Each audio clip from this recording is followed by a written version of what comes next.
बड़ा नुकसान ना सिर्फ पैसों का नुकसान नहीं होता, वो हमारी सोच, आत्मविश्वास, भावनात्मक संतुलन को भी गहराई से प्रभावित करता है।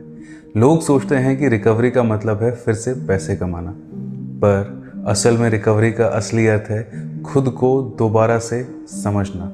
और खुद को समझने के लिए सबसे पहले नुकसान का सच्चा विश्लेषण कीजिए। हर ट्रेड एक कहानी कहता है, हर लाल कैंडल एक चेतावनी होती है और हर नुकसान एक शिक्षक है। खुद से पूछिए, घाटा क्यों हुआ? क्या ये बाजार की अनिश्चितता की वजह से हुआ या मेरे डर, लालच और जल्दबाजी की वजह से हुआ? द साइकोलॉजी ऑफ मनी के लेखक मॉर्गन हाउसल कहते हैं, पैसे के साथ अच्छा व्यवहार करने के लिए बहुत होशियार होने की आवश्यकता नहीं है, पर सही सोच रखना जरूरी है। एक उदाहरण से समझते हैं। रवि और अजय दो दोस्त होते हैं। रवि बहुत पढ़ा लिखा है और शेयर बाजार की पूरी जानकारी रखता है। अजय एक साधारण नौकरी करता है, बहुत ज़्यादा पढ़ा लिखा नहीं है, लेकिन वह व्यवहारिक और अनुशासित है। अब देखिए दोनों पैसों को कैसे संभालते हैं। रवि बुद्धिमान है पर व्यवहारिक नहीं है। वह जल्दी अमीर बनने के लालच में बिना सोचे समझे पैसे लगाता है। बाजार गिरते ही डर कर बेच देता है। कभी कभी ज़रूरत से ज़्यादा खर्च भी कर देता है ताकि दूसरों को दिखा सके कि वह सफल है। नतीजा ये होता है कि ज्ञान तो बहुत है पर भावनाओं पर नियंत्रण नहीं है, इसलिए उसे नुकसान होता है और बचत नहीं हो पाती।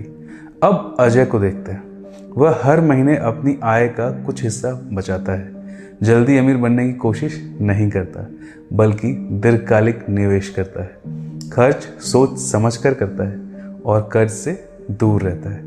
नतीजा ये है कि धीरे धीरे उसकी संपत्ति बढ़ती है और वह आर्थिक रूप से सुरक्षित बन जाता है। मॉर्गन हाउसल कहते हैं, पैसों के साथ अच्छा करना केवल आपकी समझदारी पर नहीं, बल्कि आपके व्यवहार और सोच पर निर्भर करता है। अब बात करते हैं अगले हिस्से की। नंबर 2, ट्रेडिंग प्लान नहीं, अपने आप को दोबारा देखिए। प्लान में गलती थी या धैर्य में? क्या आपने जोखिम प्रबंधन को नजरअंदाज किया या एक लालच ने पूरे सिस्टम को हिला दिया? याद रखिए, बाजार से पहले अपने मन को समझिए, क्योंकि बाजार की चाल आप नियंत्रित नहीं कर सकते, पर अपनी प्रतिक्रिया की दिशा जरूर तय कर सकते हैं। तीसरा है कि रुकिए, भागिए मत। कुछ समय के लिए बाजार से दूरी बनाना कमजोरी नहीं है, ये समझदारी है। ये विराम आपको खुद से जुड़ने का और आत्मनिरीक्षण करने का अवसर देता है। चौथा है, सुरक्षित क्षेत्र बनाइए, मानसिक और आर्थिक दोनों। अपनी पूंजी का एक हिस्सा सुरक्षित निवेश में लगाइए, जहां से हर साल कम से कम 75 से 80 हज़ार रुपये की गारंटीड आय प्राप्त हो। ये सुरक्षित आय आपके मन को स्थिर रखेगी, डर कम होगा और आप बाजार में फिर से उतने ही होशियार लेकिन शांत मन से वापसी करेंगे। पांचवा है, लिखिए। जो नहीं बोल पाए उसे शब्द दीजिए। अपने घाटे की पूरी कहानी लिखिए। कहाँ एंट्री की, कब एग्जिट लिया, उस वक्त क्या महसूस किया आपने, लालच ने कब आप पे हमला किया और डर ने कब आपको पकड़ लिया। लिखना आपके सोचने के ढंग को स्पष्ट करता है और जहाँ सोच स्पष्ट होती है ना, वहाँ निर्णय आसान हो जाता है। छठा है, सीखने की भूख फिर से जगाइए। हर सफल ट्रेडर लगातार सीखता है। बाजार रोज एक नई भाषा बोलता है। जैसा कि हारुकी मुराकामी ने लिखा है, दर्द जीवन का हिस्सा है, लेकिन उसमें फंसे रहना आपकी पसंद है। घाटे में रहना एक अनुभव था, पर उसमें अटक जाना अब एक बुरी आदत है। उससे बाहर आना अब आपकी जिम्मेदारी है। सातवां है, ट्रेडिंग से पहले ध्यान कीजिए। हर दिन सिर्फ 10 मिनट का ध्यान, ये आपके मन को शांत करेगा और निर्णय लेने की क्षमता को तेज बनाएगा। आठवां है, लक्ष्य नहीं, सीमाएं बनाइए।